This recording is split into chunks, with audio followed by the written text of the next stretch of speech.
for 7 different fobs. We had done a couple. We were on another, we were on another one, and we finished early. First time ever that you finish early. You never finish early on engineering stuff. It just takes too long.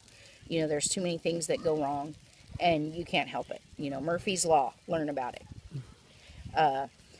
So we were there, and we had finished early. Everything went according to plan. Everything was, early, with the exception of our security element that was taking us to the next area.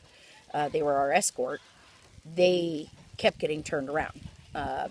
The roads to and from where we were at, those routes were hot. They were, they took IDs and everything else. Well, they finally got clearance to come through, and we were waiting for them. And while we were waiting, they came in and said there was incoming about to hit us. Some Al-Qaeda basically was up on the mountain around this area where we were at. We were in the little valley. And basically, do you know where Paskenta is? Like outside of Corning? Yeah. You know that area? Okay, so basically it was like being in Paskenta and the mountain right there. That distance. So really close. And they started bombing us. And I was getting my soldiers out into a bunker. And when we do stuff, we practice everything. We practice everything multiple times, over and over and over. Even if you know it, you do it more and more. And the reason that you practice is so that when you're in a state of panic, or you're injured, or you can't think, your body instinctively does it. And we were in this area. I was getting my soldiers to the bunker and trying to get accountability of everybody. And so I was still inside, basically, essentially a cardboard hut. Not very thick, just small little walls. And a mortar were coming in, and shrapnel and everything was raining on top of us. And an RPG came over, and it ricocheted off of the ground outside, came through a doorway, around 3 people, and hit me. It was definitely not what I had planned for that night, or my plans for my future.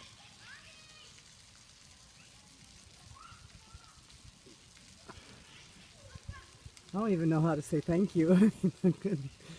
It's what I train for. That's what I do. That's what you do. When you're a soldier, you agree to sign your life away. And most people will never, ever understand that.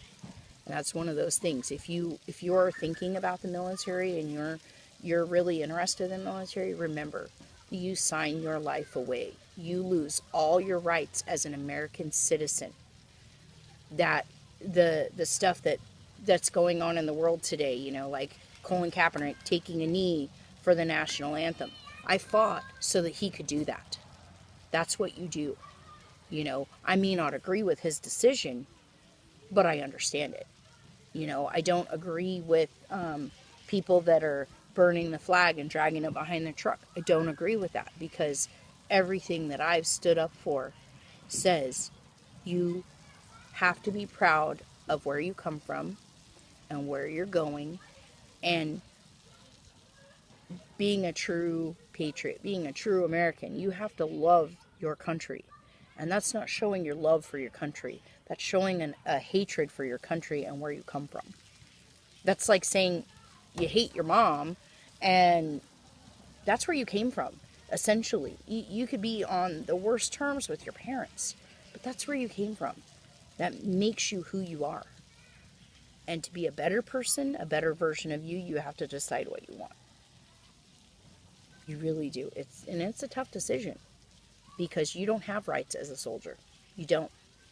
When they say, oh, we want to protest, no, soldier can't. You are government property, and you sign that life away.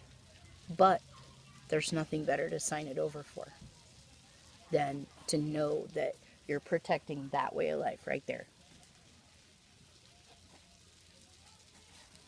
Anything else, Catie? I can't think of anything. Okay, we'll shut this off now.